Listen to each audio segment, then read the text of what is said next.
حضرت محدث ابن جوزی نے لکھا ہے کہ حضرت حبیب اجمی ایک بزرگ تھے، ان کے پاس ایک شخص اکثر آتا تھا، بڑا مالدار تھا، ایک ہی بیٹی تھی، وہ بھی ٹانگوں سے معذور تھی. تو آپ اکثر اس کو کہتے کہ تو توبہ کر، اللہ کی بارگاہ میں رجوع کر. ایک وقت ایسا آتا ہے کہ پھر انسان کا جب کوئی اپنا نہیں رہتا پھر اسے مصلی یاد آتا ہے، لیکن اگر مصلی کی عادت بچپن سے پڑ جائے نا تو پھر ذرا آسان ہوتا ہے اللہ سے دل لگانا. وہ اکثر آپ اس کو کہتے ہیں کہ ٹھیک ہو جائے، ایک ہی تو بیٹی ہے، وہ بھی بیچاری معذور ہے، تو کہاں دولت لے جائے. آج کرتا ہوں، ہم تاریخیں دیتے رہتے ہیں نا اللہ تعالیٰ کو معاذ اللہ کہ رمضان سے میں نے نیک ہو جانا ہے، عمرہ کر کے آؤں گا تو پھر میں پکا نمازی ہوں. خدا کے بندو، کس نے تجھے بتایا کہ رمضان تک تو زندہ رہے گا؟ کس نے خبر کی کہ عمرہ کرنے تک تو بچے گا؟ حضرت حبیب ادمی اس کو کہتے تو کہتا بڑی جلدی ٹھیک ہو جاؤں گا. ایک دن سویرے سویرے توبہ کرنے آ گیا. آپ نے فرمایا کیا ہوا؟ تو کہنے لگا حضرت جی کل ایک 15 سال کا نوجوان ملا ہے اور مجھے توبہ کرا گیا. مزہ ہی اس عمر میں اللہ اللہ کرنے کا. نبی کریم سے محبت بھی کرنی ہو تو یہی عمر ہے. عشق لگا سی کھیڈاں کھیڈ دی نوں تے پھر مینوں کھیڈاں بھول گئیاں. کجل پایا سی میں یار دے ویکھنے نوں، پھر او دی یاد وچ روندیاں ہی ڈل گئیاں. حیدر شاہ اس گلی کدے نہ رولدی پر ہن تے رولدی رول گئیاں. جن لوگوں نے ابو جال کو قتل کیا تھا ان کی عمریں بھی 15 سال تھی. ہم تو بڑے نہیں نہ ہوتے ساری زندگی، نہ ہمیں کو بڑا ہونے دیتا ہے، ہم بڑے ہی نہیں ہوتے. یہ تو عمر ہے کچھ کر گزرنے کی. 15 سال کا نوجوان توبہ کرا گیا. تو حضرت حبیب اجمی کہنے لگے وہ کیسے؟ کہنے لگا حضرت جی میں کل منڈی گیا تھا، مجھے کچھ سامان خریدنا تھا، تو بغداد کے بازار سے میں نے مچھلی خرید لی 10 کلو، باقی بھی سامان تب خود لے جا نہیں سکتا تھا. تو مزدور آپ کو پتہ ہے بیچارے آج بھی سڑکوں پہ بیٹھے ہیں. تو مزدور بیٹھے تھے تو ان میں ایک نوجوان 14-15 سال کا، چہرے پہ بڑی روشنی. میں نے اس کو کہا بیٹے مزدوری کرو گے؟ کہنے لگا حضور مزدوری بھی کرتا ہوں، پڑھائی بھی کرتا ہوں، اور جو اللہ کو منظور ہو اس کی عبادت بھی کرتا ہوں. میں نے اسے کہا کہ یہ میرا سامان ہے فلان جگہ پہنچانا ہے، کیا لوگے؟ کہنے لگا 3 دینار مزدوری. سودا طے ہو گیا، اس نے سامان اٹھا لیا. کہتے ہیں رستے میں ظہر کا وقت ہو گیا. کہنے لگا چچا اگر اجازت دو تو نماز پڑھ دوں. 15 سال کا جوان. کہتے میں رکھ کے نا وہاں سامان تو پھٹے پہ بیٹھ گیا، وہ نماز پڑھنے چلا گیا. باقی لوگ دیر سے آئے، وہ بچہ جلدی آ گیا. میں نے کہا بیٹے آپ جلدی آ گئے؟ کہنے لگے نفل چھوڑ دیے ہیں، اب یہی نہ سمجھ لیں کہ کام چور ہے، میں بعد میں پڑھ لوں گا. کہتے ہیں وہ دوپہر کا وقت، رمضان بھی نہیں تھا. میں اس بچے کو نوجوان کو گھر لے گیا اور میں نے اپنی بیوی سے کہا کہ بڑا نیک ہے، نمازی ہے. اور راستے میں یہ بھی ہوا ہے کہ میں نے اسے ایک دفعہ کہا ہے کہ یہ مجھے تھوڑی دیر کے لیے دے دو، گرمی بڑی ہے، تمہیں پسینہ آ رہا ہے، میں اٹھا لیتا ہوں. کہنے لگا نہیں چچا میں رزق حلال کھاتا ہوں، اگر آپ اٹھائیں گے تو میں 3 دینار مزدوری پوری نہیں لوں گا، پھر پیسے کم کروں گا. میں نے طے کیا ہے کہ اٹھاؤں گا. تو کہتے ہیں میں نے اپنی بیوی کو بتایا تو بڑی متاثر ہوئی. کہنے لگی دوپہر کا کھانا پک گیا، اسے کو روٹی کھا لے. رمضان بھی نہیں تھا. کہتے میں باہر نکلا، اس کو 3 دینار تھمائے. تو میں نے کہا بیٹے ایک بات میری مانو گے؟ کہنے لگا بتائیے. میں نے کہا کھانا پکا ہے کھا لو. کہنے لگا میں معافی چاہتا ہوں، میں نے روزہ رکھا ہوا ہے. حضور نے حکم دیا، حکم نبی کریم نے حکم دیا، بخاری مسلم کی حدیث ہے. فرمایا نوجوانوں اگر تمہارے پاس طاقت ہے تو نکاح کر لو ورنہ روزے رکھو. حکم دیا، یا نکاح اور یا روزے، یہ سرکار کا حکم ہے. بھائی نفلی روزہ نفس کی قوتوں کو کچلتا ہے، انسان میں نورانیت اور روحانیت لاتا ہے. کہتے وہ کہنے لگا میں نے روزہ رکھا ہے. میں اور متاثر ہو گیا. میں نے کہا اب کیا کرو گے؟ کہیں اور جانا ہے؟ کہنے لگا نہیں، میں جس دن 3 دینار کما لیتا ہوں پھر میں مزید لالچ نہیں کرتا، باقی وقت یا قرآن مجید پڑھتا رہتا ہوں یا نبی پاک پہ درود شریف پڑھتا رہتا ہوں. اب بتائیں. تو میں نے کہا کہ افطار میرے ساتھ کر لو. کہتے ہیں میں اسے مسجد چھوڑایا اور خود میں لوٹ آیا. افطار کے بعد میں اسے لایا، کھانا کھلایا، عشاء پڑھی. اس کا گھر دور تھا، میں نے ڈرائنگ روم کھول دیا، بیٹھک کھول دی، وہیں وہ سو گیا. میری 20 سال کی معذور بچی کبھی چل نہیں سکتی تھی، کوئی طبیب کوئی حکیم میں نے چھوڑا نہیں تھا اس کو دکھایا نہ ہو. ایک ہی بیٹی، وہ بھی معذور پیدائشی. اس کے کمرے میں گئے، میاں بیوی اسے کھانا کھلا اور بتایا بیٹے ایک نوجوان ہے، بڑا نیک ہے ہمارے گھر میں، آج بڑا پرہیزگار. پتہ ہے حضور نے کیا فرمایا؟ نبی کریم فرماتے ہیں جب نوجوان اٹھ کے تہجد پڑھتا ہے نا نوجوان، تو اللہ فرشتوں کے سامنے اس نوجوان پر فخر فرماتا ہے. اللہ فخر کرتا ہے کہ عمر دیکھو اور دیکھو یہ میری بارگاہ. اللہ فخر کرتا ہے، اللہ یعنی خدا خود میرے مجلس بود، اللہ فخر کرتا ہے. اب سوچیں. تو ہم نے اپنی بیٹی کو بتایا کہ نوجوان اور بڑا نیک ہے. تو کہتے ہیں وہ کھانا کھلا کے ہم واپس آ گئے. آدھی رات کا وقت ہوا تو دروازے پہ دستک ہوئی. بچی اپنے کمرے میں سو رہی تھی، ہم اپنے کمرے میں، وہ بیٹھک میں. گھبرا کے اٹھے کہ اس وقت کون ہے دروازے پہ؟ تو بیٹی کہنے لگی ابا دروازہ تو کھولنا. کہتے ہیں دروازہ کھولا تو 20 سال ہو گئے تھے بیٹی کو، کبھی اس نے چل کے نہیں دکھایا تھا، کبھی دوڑ کے ادھر جاتی کبھی ادھر آتی. کہتی الحمدللہ اللہ نے میری ٹانگیں ٹھیک کر دی. ہم دونوں رونے لگے، اے اللہ تو کتنا کریم ہے، کیسے ہوا بیٹے سارا کچھ؟ تو بیٹی کہنے لگی ابا آپ نے کہا تھا نا کہ نیک نوجوان آیا ہے، تو میرے دل میں خیال آیا اللہ اگر واقعی نیک ہے تو اس کے صدقے مجھے شفا ہی دے دے۔ یا ایھا الذین آمنوا اتقوا اللہ وابتغوا الیہ الوسیلہ۔ تو کہنے لگی ابھی میری دعا بھی پوری نہیں ہوئی تو رب کریم نے فضل کیا ہے اور مجھے شفا عطا کر دی۔ کہتے ہم دوڑ کے اس کے کمرے میں گئے اور جب ہم نے ہاتھ رکھا تو دروازہ پہلے سے کھلا تھا، ایک خط چھوڑ گیا تھا۔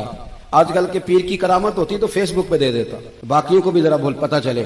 کہتے ہیں وہ خط چھوڑ گیا اپنے بستر پہ کہ اگر تم لوگوں کو مجھ سے محبت ہو گئی ہے تو میرے پیچھے نہ دوڑنا، اس رب کی بارگاہ میں جھکنا جس رب نے میرے اوپر بھی فضل فرمایا ہے اور آپ پر بھی کرم فرمایا۔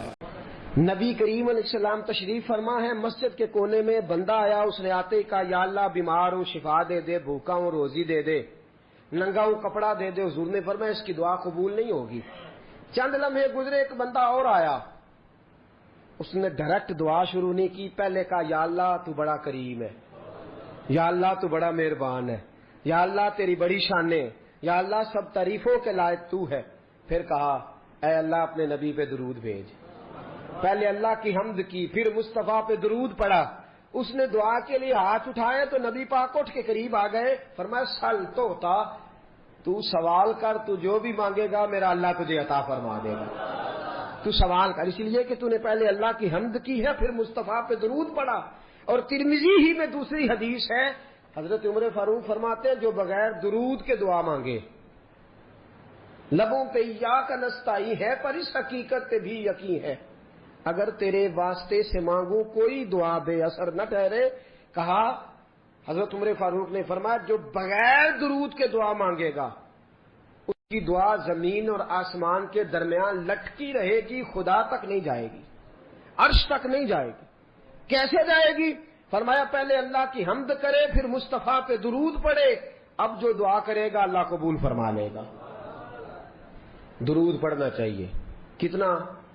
حضرت کعب بن مالک آئے، کہا سونیا جتنا میرے پاس وقت بچتا ہے 4 حصے کر لیے ہیں، ایک کے ساتھ درود پڑھتا ہوں، 3 حصے باقی کے وظیفے۔ فرمایا ما شئتا، جیسے تیرا دل کرے، فإن زدت فهو خیر لکم، اگر زیادہ کر لے گا تو تیرے لیے بہتر ہو جائے گا۔ عرض کی حضور میں 2 حصے کر لیتا ہوں، آدھا وقت درود، آدھا وقت باقی کے وظیفے۔ فرمایا ما شئتا، مرضی تیری اپنی ہے، فإن زدت فهو خیر لکم، زیادہ کر لے گا تو فائدہ بھی دے رہی ہے۔ حضرت کعب بن مالک رضی اللہ تعالیٰ عنہ کہنے لگے سونیا 3 حصے درود، ایک حصہ باقی کے سارے کام۔ حضور نے فرمایا ما شئتا، بھائی مرضی تیری اپنی ہے، مرضی تیری اپنی ہے، فإن زدت فهو خیر لکم، اگر زیادہ کر لے گا تو فائدہ تیرا ہے۔ کہنے لگے حضور میں نے کیا کرنا ہے، باقی وظیفے پڑھ کے میں درود ہی پڑھتا رہوں گا۔ آپ جو کہہ رہے ہیں بہتر ہے تو پھر میں سارا وقت درود ہو، میں ایک دعا کرتا ہوں ہر وقت، ہمیشہ مدحت خیر الانام میں گزرے، دعا ہے یہ عمر درود و سلام میں گزرے، نفس نفس تیرا ذکر جمیل رہے لب پر، نفس نفس تیرا ذکر جمیل رہے لب پر، اور نفس نفس میرا کیف تمام میں گزرے، ہمیشہ مدحت خیر الانام میں، دعا ہے عمر درود و سلام میں گزرے۔ نبی کریم نے فرمایا زیادہ کر لے، کہا سونیا میں نے کیا کرنا ہے باقی وظیفے، میں ہر وقت درود و سلام ہی پڑھوں گا۔ حضور نے فرمایا یکفی یکفی و یغفر اللہ لکا، فرمایا پھر دنیا میں تیری ساری مشکلیں اللہ حل کر دے گا اور قیامت کے دن تیرے سارے گناہوں کو معاف فرما دے گا۔ اگر تو ہر وقت درود و سلام پڑھے گا تو دنیا کی مشکلیں حل ہو جائیں گی اور آخرت میں گناہ کو نہیں پڑھتے ہم درود و سلام اکثر۔ پتہ ہے مسئلہ کیا ہے؟ ایک بات رک کے عرض کروں، ہماری زبان کو کچھ عجیب ذائقے لگ گئے، معاف کرنا یہ بات کرنی بڑی ضروری ہے کہ جس شخص سے آپ کہیں نا کہ کچھ 4 باتیں سنا، لطیفے سنا، فلاں کر، تو اس کو آپ 1.5 گھنٹہ 2 گھنٹے 6 گھنٹے بٹھا لیں، گٹ کے دے کے شمارے دے کے آپ کسی کو بٹھائیں کہ 1000 درود پڑھنا ہے، مصیبت بن جاتی۔ غلط بات تو نہیں کر رہا، ہم نے عادی نہیں بنایا اپنے آپ کو، ہم دنیاوی گفتگو، سیاست کی باتیں، فلانا معاملہ، یہ مسئلہ، اس کا بیٹا اس کی بیٹی، یہ مسئلہ، ان باتوں میں 6 گھنٹے بیت جائے کوئی مسئلہ نہیں۔ اپنے آپ کو عادی بناؤ. اسلام کا حسن یہ ہے کہ فضولیات چھوڑو. جو وقت بچے میرے مصطفیٰ پہ درود و سلام پڑھو. ہر گھڑی پڑھو, ہر لمحہ پڑھو, ہر وقت پڑھو. درود و سلام اتنا پڑھو. میں نے کہا تھا جب خاک شایع ہوئے, فلمیں بنی, تو میں نے کہا تھا کفر سے مقابلہ کرنے کا طریقہ یہ ہے کہ تیری زبان پہ جب بھی بات آئے پہلے میرے مصطفیٰ کی آئے, پہلے تو کوئی حضور کی حدیث سنائے, ساتھ درود پڑھے. یہ مقابلہ ہے. داڑیاں زیادہ رکھیں, امامیں زیادہ پہنیں, سنت پہ عمل زیادہ کریں, یہ ہے کفر سے بدلہ لینے کا طریقہ. جلوس نکلے نا جب خاک سو تو نہیں گئے آپ لوگ, میری طرف دیکھیے گا. جلوس نکلے تھے نا جب خاک شایع ہوئے, نکلے تھے. میں نے بہت سارے دوستوں کو منت کر کے کہا, میں نے کہا نعرے لگانے تو آ گئے ہو, نماز بھی پڑھ کے آئے ہو کہ نہیں؟ یہ تکلیف دہ معاملہ ہے. ہم مذہب کے لیے لڑائی کریں گے, مارنے مرانے پہ تیار ہو جائیں گے, پر مذہب پہ عمل نہیں کریں گے. اس نے توہین کی ہے جی, اسے سائی نے اس کو مار دینا ہے. بالکل ٹھیک ہے. تو جو روز قرآن پاک کا صفحہ جس آیت پہ, جس اخبار پہ آیت لکھی ہے نالی میں گرا دے, تو تیری کیا سزا ہے؟ یہ عجیب ہم نے منطق اختیار کر لی ہے. عمل کوئی نہیں, نعرہ بے با, نعرے بے حد. بھئی تم نعرے لگانے آئے ہو, ناموس رسالت پہ جان دینے آئے ہو, ناموس رسالت پہ جان تو قربان ہے, داڑھی قبول نہیں, حضور کی سنت قبول نہیں, نماز قبول نہیں. کیسا مزاج ہم نے اپنا لیا ہے کہ ہم بھئی اوپر والی بات سے دنیا راضی ہوتی ہے, اللہ رسول نہیں. آپ ملما سازی کر کے, میری تعریف کر کے, میرے منہ پہ مجھے بنا کے مجھے تو راضی کر لیں گے, لیکن مجھے تو نہیں نا پتا آپ کے دل میں کیا ہے. تو خدا رسول کو بھی کر سکتے ہو. اللہ علیم بذات الصدور ہے. تو عمل اپنائیں, عمل. آج بڑے وظیفے درود و سلام کا بڑا ذکر ہوتا ہے, لیکن میں دیکھتا ہوں اس کے خلوص سے ہمارا مزاج خالی ہوتا جا رہا ہے, خالی ہوتا جا رہا ہے ہماری طبیعت. بہت کم لوگ ہیں جو کہتے ہو میں 1,00,000 روز پڑھتا ہوں, 2,000, 50,000, 20,000. یہ مزاج ہی ہم نے چھوڑ دیا ہے. نبی کریم سے محبت کا پہلا درجہ درود و سلام ہے. اگر آپ درود و سلام نہیں پڑھتے تو ناقص ہے محبت. بھائی کیسا تجھے پیار ہے کہ تو محبت کے ساتھ درود و سلام بھی نہیں پڑھتا؟ تو کم از کم ایک دن میں 500 بار ضرور پڑھا کریں. پڑھیں گے انشاءاللہ. فجر کے بعد کتنا پڑھنا ہے؟ 100. زور کے بعد, عصر کے بعد. ٹائم کتنا لگتا ہے جی؟ 10 منٹ. کل کتنے ہو گئے؟ 50 منٹ بس. اگر تو پیچھے پلٹ کے میرے دوست کا بھی دیکھے نا, تو تیرے نبی ساری رات ہی تیرا ذکر کرتے رہتے ہیں, یا اللہ اسے بخش دے, یا اللہ اسے معاف کر دے. تو 50 منٹ نہیں دے سکتا درود و سلام کو. اور میں کہا کرتا ہوں, امام سخاوی سے کسی نے کہا تھا حضور کی زیارت کرنے کو دل کرتا ہے, تو آپ نے فرمایا رات بستر پہ خوشبو لگا لے, وضو کر لے, کعبے کی طرف چہرہ کر لے, درود پڑھتے پڑھتے سو جا. جس مصطفیٰ پہ تو درود پڑے گا وہ خواب میں آ کے تجھے جلوہ بھی دکھا جائیں گے, وہ خواب میں آ کے تجھے دکھائیں گے.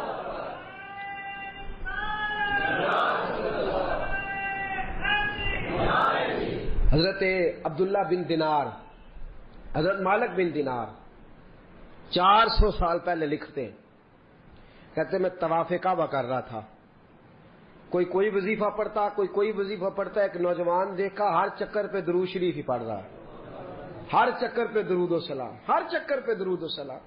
فرماتے میں نے بازو تھاما, اس کے 7 چکر پورے ہوئے تو میں نے نکال لیا. میں نے کہا تجھے اور کچھ نہیں آتا؟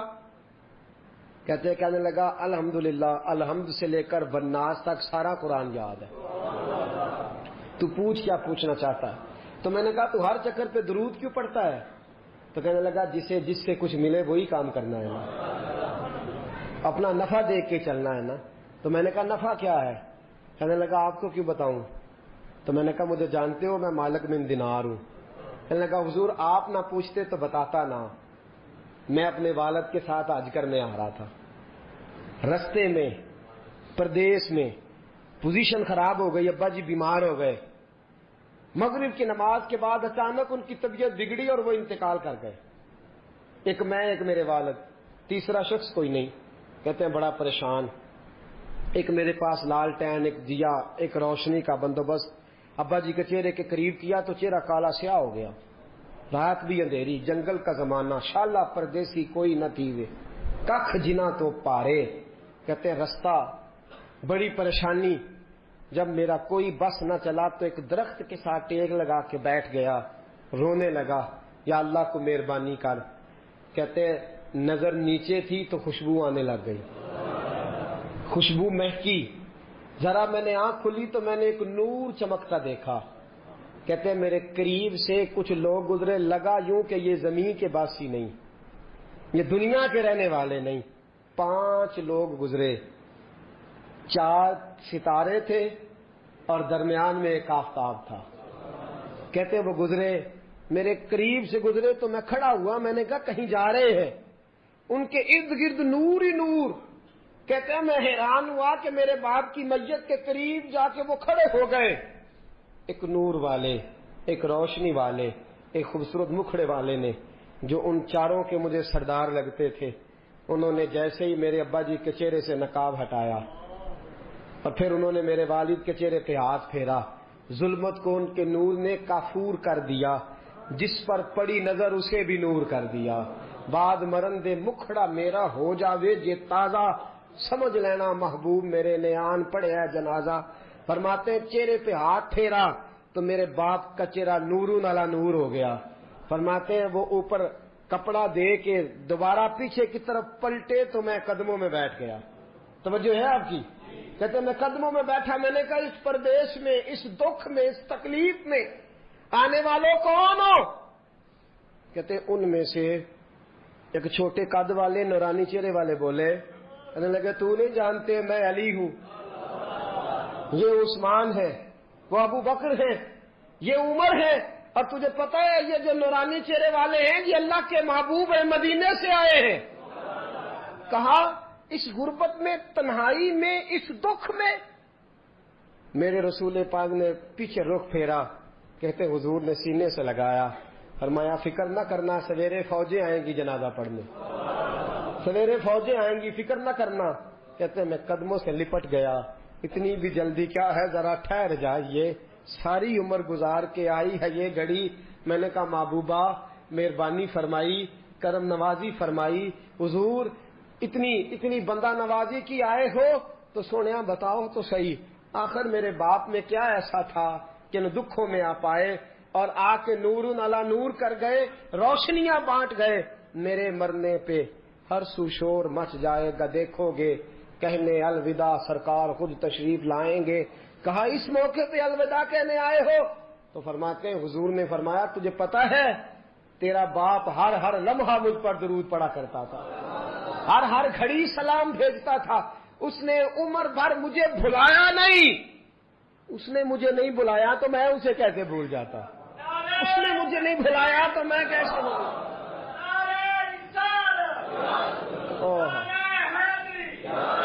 وہ شخص کہنے لگا بس صبح میں نے دیکھا کہ فوجوں کی فوجیں آئیں، فوجوں کی فوجیں آئیں.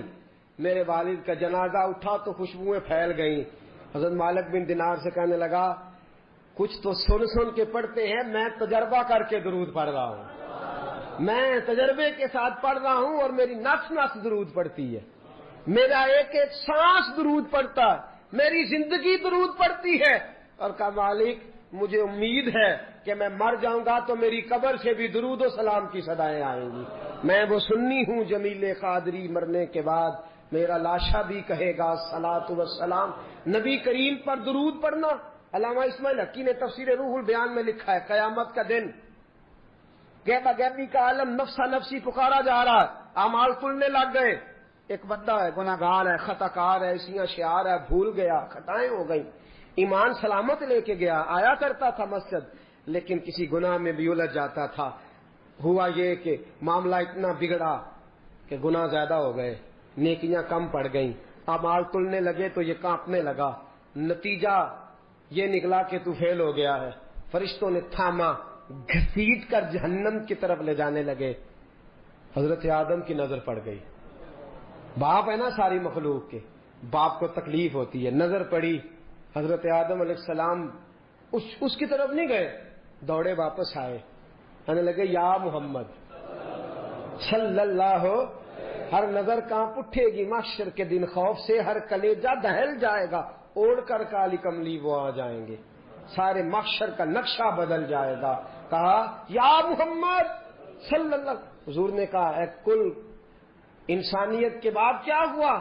کہا وہ دیکھتے ہو آپ کے غلام کو فرشتے گھسیٹ کے لے جا رہے ہیں۔ جناب آدم بھی جانتے ہیں کہ مصطفیٰ کو کہہ دیا تو حضور دوڑیں گے۔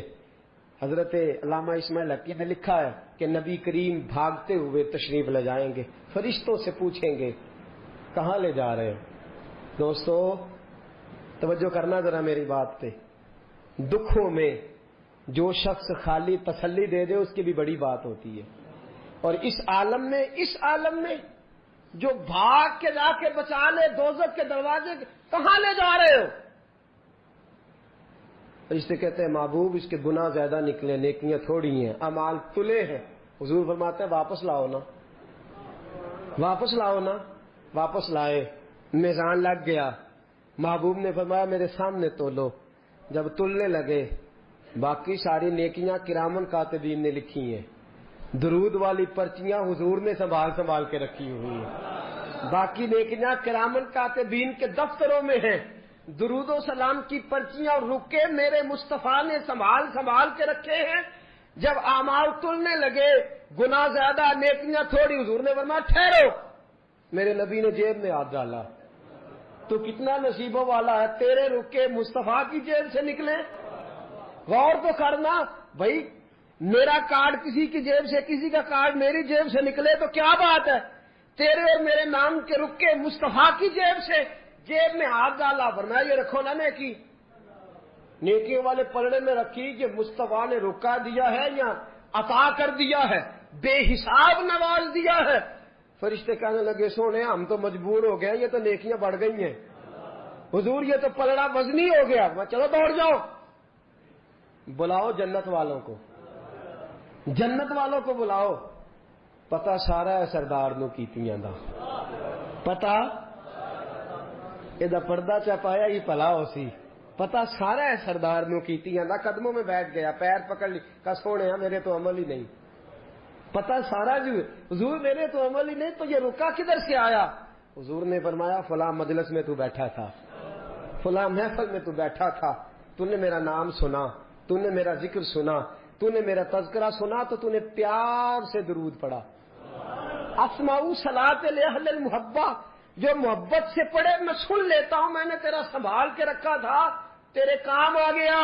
دوستو دنیا کی مہمات میں تو بندہ بچ ہی جاتا ہے، پھنسے گا قیامت کے دن، اور بچے گا درود پڑھنے والا، حضور پر سلام پڑھنے والا، جس کی عادی ہوگی زبان درود و سلام کی۔ امام شافعی انتقال کر گئے، شاگرد نے خواب دیکھی، کہا حضرت جی کیا بنا؟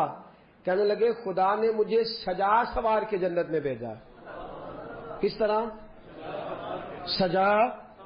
کہا حضور بھیجنا تو تھا، آپ محدث سے بہت بڑے فقہ کے امام سے، کیا بات تھی؟ کہنے لگے اس لیے نہیں، بات کوئی اور ہے۔ کہا حضور کیا؟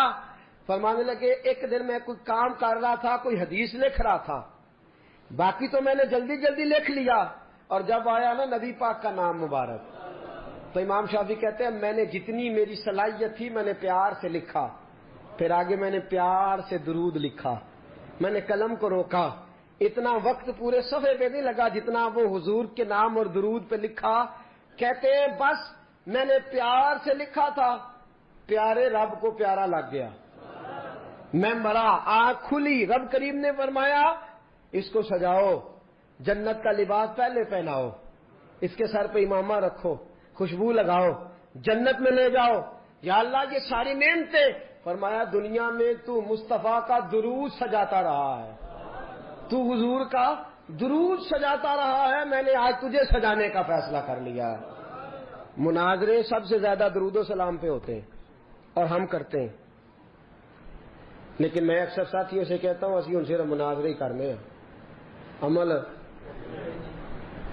اگر میں کبھی اپنے اجتماع سے پوچھ لوں نا اہل سنت والوں سے کہ تسی آندے ہو جی اسی تے درود والے ہیں تے پڑھ دے کنا ہو، کوئی نہیں۔ یاد رکھو بحثوں سے انقلاب نہیں آتا، عمل سے آتا ہے۔ آپ کا کوئی درود پڑھنا دیکھے گا تو مجھے آپ لڑائی کر کے درود پڑھوانا چاہتے ہیں، کوئی نہیں پڑھتا. اگر آپ کا درود پڑھنا کوئی پیار سے، خلوص سے، محبت سے، ناراض تو نہیں ہو جائیں گے؟ ایک بات کر دوں جی، اپنے خلاف کر لگا کر دوں. ایک شخص میرے پاس آ گئے، کہنے لگے جی ہماری گلی میں نا سویرے اٹھ کے ایک بندہ ہے، وہ کہتا ہے 111 باری سپیکر میں درود پڑھنا ہے تہجد کے وقت، پڑھنا چاہیے اسے؟ میں نے کہا نہیں پڑھنا چاہیے، اس لیے کہ اللہ کے نبی کریم صلی اللہ علیہ وسلم نے منع فرمایا ہے کسی کو تکلیف دینے سے. قرآن بلند آواز سے پڑھنا منع ہے جب کسی کو تکلیف ہوتی ہو. تو لوگ سوئے ہوئے ہیں، ایک آدھ 2-4 بار تو ٹھیک ہے، وہ 111 بار ہی شروع کر دیا ہے. وہ شخص میرے پاس آ گیا، کہنے لگا جی واقعی سنی ہو؟ میں نے کہا یار یہ سنی نہ سنی ہونے کا تو نے کون سا رزلٹ نکالا ہے؟ کہتے سن درود ڈاک چھڑے ہے. میں کہا تم ہی آنا مسیطے چلیے، 10 بغیر سپیکر تو کنا پڑھنا ہے؟ ناراض تو نہیں ہو جائیں گے آپ؟ میں کہا کلے ہاں اسی دو میں کسی کو قسم لینی نہیں چاہیے، پر دیانتداری نہ دسی کنا پڑھنا ہے؟ کہندا وہی پڑھنا جڑا سپیکر وچ پڑھنا. تو میں کہا پھر اللہ کو ڈرو. کیا دیکھیں نا کیا معاملہ ہے کہ کدھر جا رہے ہیں ہم. بھائی میرے ہاتھ سپیکر آئے تو میں کہاں جھوم کے پڑھو، تو سارے پڑھو، تو اچھی پڑھو، تو وقت تک پڑھو، اور اپنی باری آئے تو. اب میں ایک حوالہ دے دوں، بات ختم کروں. نبی کریم کی خدمت میں عرض کیا گیا یا رسول اللہ یہ بندہ لمبی نماز پڑھاتا ہے. حضور نے بلایا، فرمایا کیوں لمبی پڑھاتا ہے؟ کہا حضور مجھے مزہ آتا ہے. فرمایا لمبی پڑھنی ہو تو اکیلے پڑھنا، لوگوں کو پڑھا تو مختصر پڑھا، بچے بھی ہوتے ہیں، بوڑھے بھی ہوتے ہیں، بیمار بھی ہوتے ہیں. ہم لوگوں نے جو طریقہ درود و سلام، السلام علیکہ ایھا النبی والصلاۃ والسلام علیکہ یا رسول صلی اللہ علیہ، جو آپ کا دل کرتا پڑھے، لیکن کو دکھا کے پڑھنا، بتلا کے پڑھنا، کسی شخص کو چڑھا کے پڑھنا ضروری ہے؟ درود تو ہم جب پڑھتے ہیں تو پتہ کسے دکھا کے پڑھتے ہیں؟ مدینے والے محبوب کو، رسول پاک کو دکھا کے پڑھو، حضور کو سنا کے پڑھو، نبی پاک کی طرف توجہ کر کے پڑھو. اختلاف درود پہ تو لڑائی نہیں نہ ہونی چاہیے.